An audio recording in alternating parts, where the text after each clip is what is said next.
Salutations, je suis Alfred Kermit et bienvenue dans ce chapitre 3 de l'acte 1 des archives de l'âge d'espoir d'Iridia. Nina Caleb avait été réveillée au lendemain par un puissant bruit d'armes à feu. La jeune assassine et Julie s'étaient empressées d'aller voir ce qu'il se passait. Wawa se battait à l'aide d'un énorme fusil contre un groupe de pillards. Nina avait foncé pour aider Wawa en plantant dans le dos un des bandits tandis que la créature avait bu une fiole qui l'avait fait se transformer en colosse. Nina avait fait face au chef des pillards nommé Didier Lambrouille, espérant lui tenir tête. Mais Didier, étant un expert du combat rapproché, avait gravement blessé la jeune femme qui, sans réfléchir, avait riposté en se jetant à la gorge de l'homme et en tentant de la lui arracher avec les dents. Cicéron était arrivé et avait sauvé la situation à l'aide de son énorme hache de guerre, mais Nina était entrée dans une rage cannibale incontrôlable et avait dévoré la chair de Didier.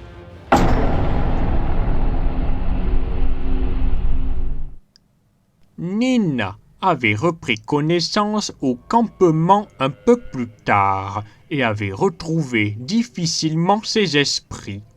L'assassine s'était expliquée et s'était ouverte à ses compagnons concernant son passé et son trouble psychologique.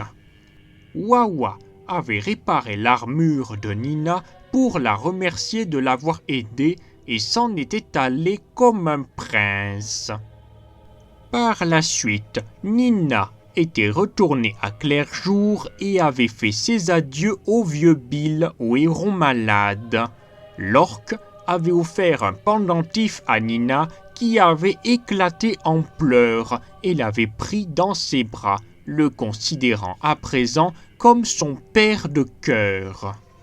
La jeune femme était retournée au passage dans sa chambre et, à sa surprise, avait passé un moment de dépravation délicieux avec Elisa, qui avait souhaité suivre l'assassine dans ses aventures, chose à laquelle la jeune femme ne s'était pas du tout attendue.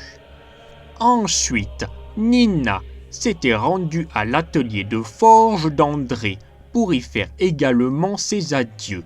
Mais pendant qu'elle passait du temps avec Shaun dans sa chambre, des gardes elfes étaient venus chercher le jeune garçon pour le ramener à sa mère. Nina avait fait sortir Shaun par une fenêtre en lui ordonnant d'aller chercher Cicéron.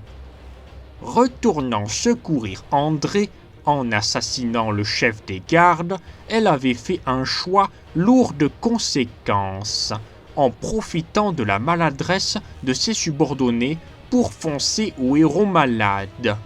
Elle venait de faire le pari qu'André serait sauvé par Cicéron et Julie.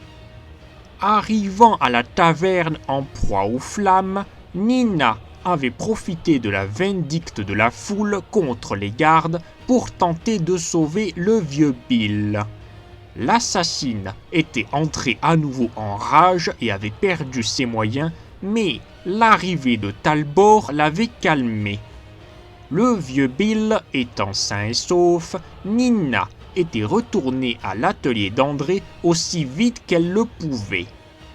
Mais ce dernier avait succombé à ses blessures, laissant derrière lui un pauvre Shaun orphelin.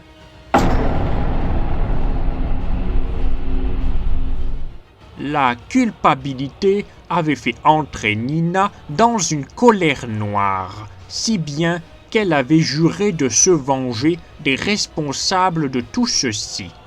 Sur un conseil de Julie, Nina avait fouillé respectueusement la chambre d'André et avait trouvé des lettres émanant d'Alvira, une femme de pouvoir haut placée du continent des lunes. Sean avait été remis entre les mains de Talbor, qui s'en était allé pour le conduire auprès de Marcus Brachiald, le véritable patron des brokers.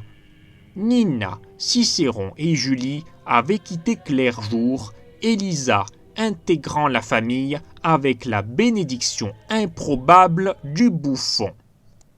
Ainsi se conclut ce 3e chapitre de l'acte 1 des archives de l'âge d'espoir d'Iridia. Merci à vous d'avoir écouté et regardé. À très bientôt. C'était Alfred Kermit. À vous les studios. Boua.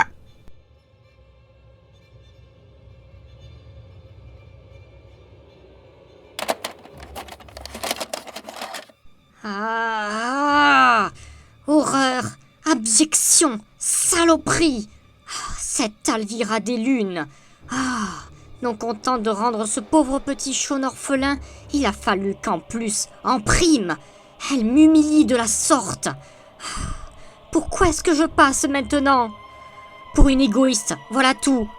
À vouloir être allé sauver mon père de cœur, le vieux Bill, j'ai du coup totalement négligé la protection d'André. Il n'a pas survécu à ses blessures à cause de moi. Tout ça parce que j'ai pris le pari stupide de croire que l'arrivée de Cicéron et de Julie allait lui permettre de survivre, mais non, c'était sans compter sur les 2 gardes qui étaient restés et qui l'avaient achevé en attendant. C'est pas l'envie qui m'en manque qui me démange, de prendre le premier navire en partance pour Elune, pour aller lui faire sa fête à cette salope. Mais Julie et Cicéron ont raison. Ils ont raison, il faut que je me calme. Il faut que je reprenne le contrôle de mes émotions. Après tout, comme on dit, la vengeance est un plat qui se mange froid.